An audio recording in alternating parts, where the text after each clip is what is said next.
উপস্থিত আছেন জাকারিয়া আলম বর্মন সহ অন্যান্য নেতৃবৃন্দকে সংগ্রামী শুভেচ্ছা।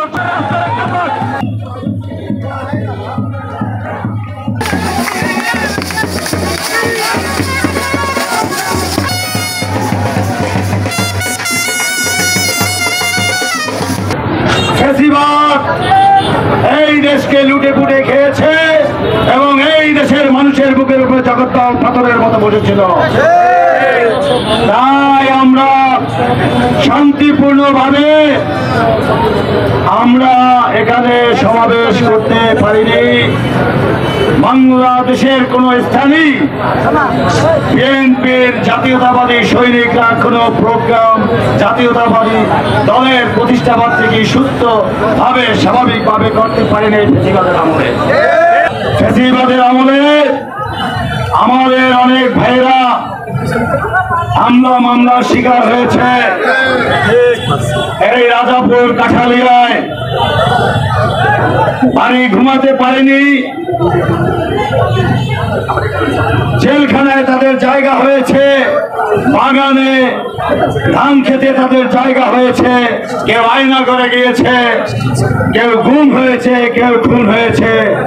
অনেক মা বোনেরা কেউ সন্তান হারা হয়েছে, কেউ ভাই হারা হয়েছে। এই শেখ হাসিনার 17 বছর আমলে জুলাই আগস্টের বিপ্লবের মাধ্যমে আজকে আমাদের ছাত্র ভাইরা সহ গণতান্ত্রিক রাজনৈতিক দলগুলোর নেতৃত্বে, বিশেষ করে দেশ নায়ক তারেক রহমানের নেতৃত্বে বাংলাদেশ জাতীয়তাবাদী দল 17 বছর ফ্যাসিবাদের বিরুদ্ধে যেভাবে আন্দোলন সংগ্রাম বিদেশে করেছেন, আমরা যারা দেশে বিদেশে ছিলাম তারা এই সহযোদ্ধা হয়ে আন্দোলন সংগ্রামে নেতৃত্ব দিয়েছিলাম। বিগত 47 বছর ধরে প্রতিটি মানুষের অন্তরে জায়গা করে নিয়েছে। আজকে জাতীয়তাবাদী দল আমাদের এই 6 জনের নাম না কারা, আমরা জাতীয়তাবাদী দলের কর্মী।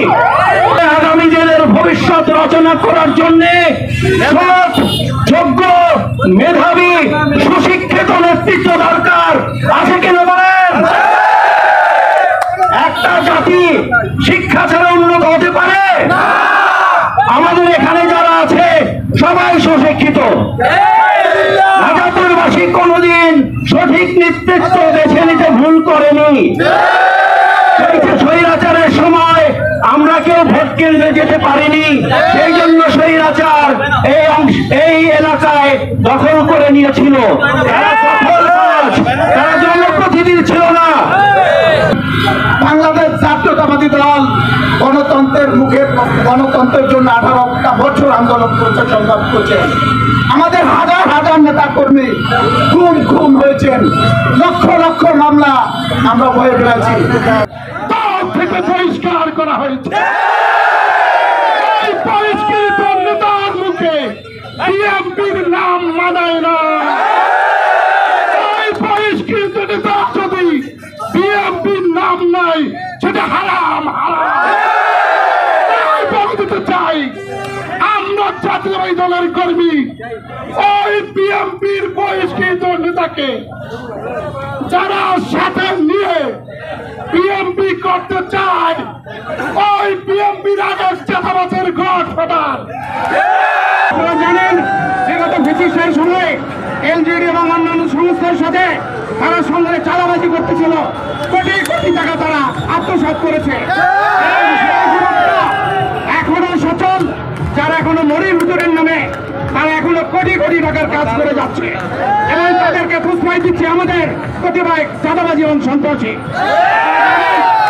তাদেরকে স্বীকৃত চাঁদাবাজ এবং সন্ত্রাসের কারণে দল থেকে বহিষ্কার করা হয়েছে। লজ্জা থাকতো তাহলে তারা এলাকাতে থাকতো না, বাংলাদেশ ছেড়ে বিদেশে চলে যেত।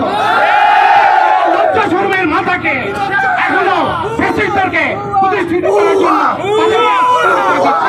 সেই প্রতিষ্ঠাবার্ষিকী পালন করছি, কিন্তু আমাদের সেই প্রতিষ্ঠাবার্ষিকী পালন করা বছরে একটি সমাবেশ করাই কিন্তু আমাদের মূল উদ্দেশ্য না।